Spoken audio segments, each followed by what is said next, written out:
Yesterday we talked about sonnet। कल हमने sonnet के बारे में बात की। आज हम देखते हैं लिरिक। जो लिरिक होता है वो लिरिक शब्द है लायर से बना है। लायर का अर्थ होता है बीना। क्या होता है? बीना से बना है। लिरिक का अर्थ होता है, लिरिक मीन्स क्या होता है? म्यूजिकल इंस्ट्रूमेंट, कि एक संगीतमय यंत्र। देखो, लिरिक के बारे में आपको ध्यान रखना है, लिरिक कैसा होना चाहिए। ए लिरिक मस्ट बी म्यूजिकल। जो लिरिक है वो कैसा होना चाहिए? म्यूजिकल होना चाहिए, शॉर्ट होना चाहिए, छोटा होना चाहिए। और जो लिरिक है उसकी जो लेंथ है, शब्द सीमा कितनी होनी चाहिए? 12 to 50 60 वर्ड, 12 से 50 60 वर्ड्स होनी चाहिए, शब्द होनी चाहिए। जो लिरिक होता है एक्सप्रेसेज, अभिव्यक्त करता है the emotions, feelings, passion and thoughts of a particular person, may be और may not be the poet. भावनाओं को, उमंग है, विचार हैं, उनको अभिव्यक्त करता है।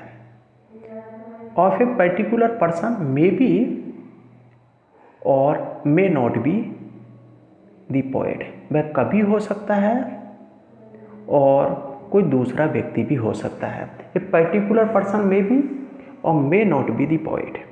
वो व्यक्ति है, कभी भी हो सकता है, कोई दूसरा व्यक्ति होता है, उसकी भावना है, उनके विचार हैं, उनकी अभिव्यक्ति है, उन सभी को अभिव्यक्त करता है लिरिक।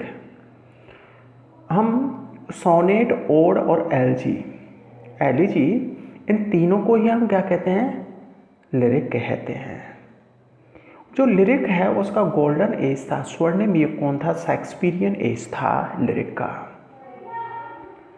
जो नेक्स्ट जो लिटरेरी टर्म्स आती है वो है ओड। हम दो के बारे में बात कर चुके हैं, सोनेट है, लिरिक है। अब ओड है, उसकी ओरिजिन है, उत्पत्ति है, ग्रीक से हुई है। ग्रीक में इसको क्या कहते हैं? सॉन्ग कहते हैं। ओड का मतलब होता है सॉन्ग। टाइप्स ऑफ ओड दो प्रकार का होता है, पिंडेरिक ओड, होरेशियन ओड।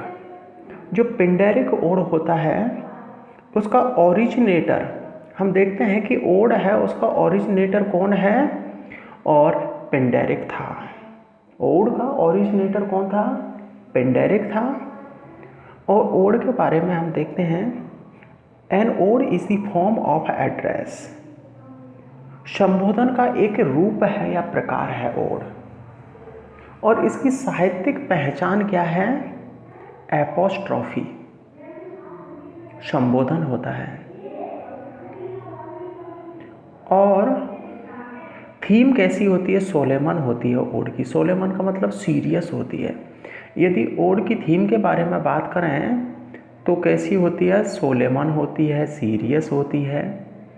और यदि स्ट्रक्चर के बारे में बात करें, इलेबरेट होता है, अर्थात है उसका विस्तार किया जा सकता है। इसके बाद में हम देखते हैं कि ओड के लिए एक फेमस व्यक्ति है, एक कवि महोदय थे जिनका नाम था जॉन कीट्स। कि जॉन कीट्स के द्वारा बेस्ट ओड्स लिखी गई, जिसमें से 6 ओड्स हैं बहुत ही ज़्यादा फेमस हुई थी, जॉन कीट्स के द्वारा लिखी गई। Ode on Grecian urn, ode to Psyche, ode on indolence, ode to autumn, ode to nightingale, ode to melancholy. ये 6 ओड्स हैं जॉन कीट्स के द्वारा लिखी गई, जो कि बहुत ही फेमस हुई। अब हम एलजी के बारे में बात करते हैं। एलजी को हिंदी में कहते हैं शोक गीत। जब किसी व्यक्ति की मृत्यु हो जाती है और जब उसे घर से और शमशान है ले जाया जाता है, तब वो गीत गाया जाता है, उसको एलिजी कहते हैं।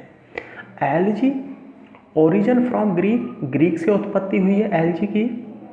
और ग्रीक में इसको कहते हैं लामेंट। लामेंट का मतलब है विलाप करना है, शोक करना किसी। The death of someone near and dear is lamented an elegy. ये एलजी में जो कोई व्यक्ति है नज़दीक का है, आपका बहुत ही और प्रिय व्यक्ति है, उसकी मृत्यु पर विलाप किया जाता है। कुछ फेमस एलजी लिखी गई, लीसिडास जो कि मिल्टन के द्वारा लिखी गई, किसकी मृत्यु पर लिखी गई? एडवर्ड किंग की मृत्यु पर लिखी गई। एंडोनियस जो कि शैली के द्वारा लिखी गई, और जो कि कीट्स है उसकी मृत्यु पर लिखी गई।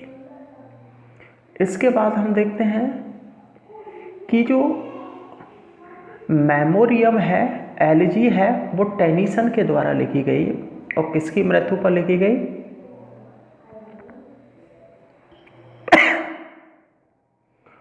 आर्थर हेलम की मृत्यु पर लिखी गई।